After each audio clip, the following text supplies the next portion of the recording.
মাহৰ DA এৰিয়াৰ্ছক লৈ পেলাই এটা বৃহৎ আপডেট আহিছে। আপডেটটো চাওক আপোনালোকে government of India, ministry of finance, department of এক্সপেণ্ডিচাৰৰ ফালৰ পৰা এইখন নটিফিকেশ্যন প্ৰকাশিত কৰা হৈছে। ছাবজেক্টটো আপোনালোকে যদি চায় তেতিয়াহ'লে দেখিবলৈ পাব ইয়াতে representation regarding release of frozen DA arrears for central government employee and pensioners in the light of the honourable Supreme Court judgement arising out. তো ইয়াতে চাওক কি কথা দিছে।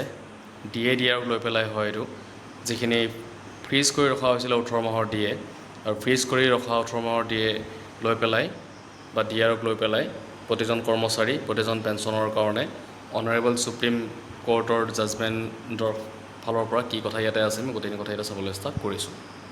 ইয়াতে বিষয়টো হৈছে যে 2022 চনৰ SLPC নম্বৰ ইয়াতে এটা আছে।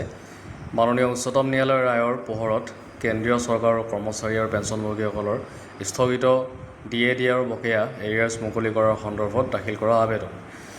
লিখিছে আপোনাৰ 10/2/2026 তাৰিখৰ উক্ত বিষয়ত দাখিল কৰা আবেদনৰ প্ৰসংগত এইদৰে জনোৱা হৈছে যে COVID-19 মহামাৰীৰ ফলত সৃষ্ট আৰ্থিক বিপৰ্যয়ৰ পৰিপ্ৰেক্ষিতত চৰকাৰৰ আৰ্থিক বোজা লাঘৱ কৰাৰ উদ্দেশ্যে কেন্দ্ৰীয় চৰকাৰৰ কৰ্মচাৰী আৰু পেঞ্চনভোগীসকলৰ DA তিনিটা কিস্তি, সেইবিলাক হৈছে 1/1/2020, 1/7/2020 আৰু 1/1/2021 তাৰিখৰ পৰা প্ৰযোজ্য হৈছিল।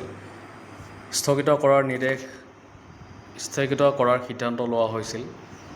2020 চনত মহামাৰীৰ ফলত হোৱা বিৰূপ আৰ্থিক প্ৰভাৱ আৰু চৰকাৰে গ্ৰহণ কৰা কল্যাণমূলক ব্যৱস্থাসমূহৰ বাবে হোৱা ব্যয়ৰ প্ৰভাৱ 2020-21 আৰ্থিক বৰ্ষৰ পিছতো অব্যাহত থকাৰ বাবে DA আৰু বকেয়া এৰিয়াৰ্ছ পৰিশোধ কৰাটো সম্ভৱ বুলি বিবেচনা কৰা নাছিল।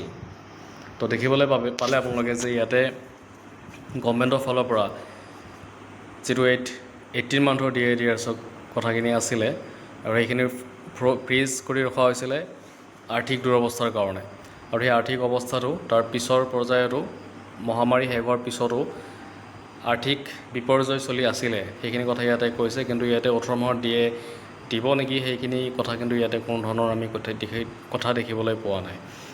তো এইটোৱে আছিলে আজিৰ আপডেট 18 মান্থৰ DA লৈ পেলাই। যদি ভিডিঅ'টো ভাল লাগিছে লাইক, শ্বেয়াৰ আৰু এটা ছাবস্ক্ৰাইব কৰি দিব।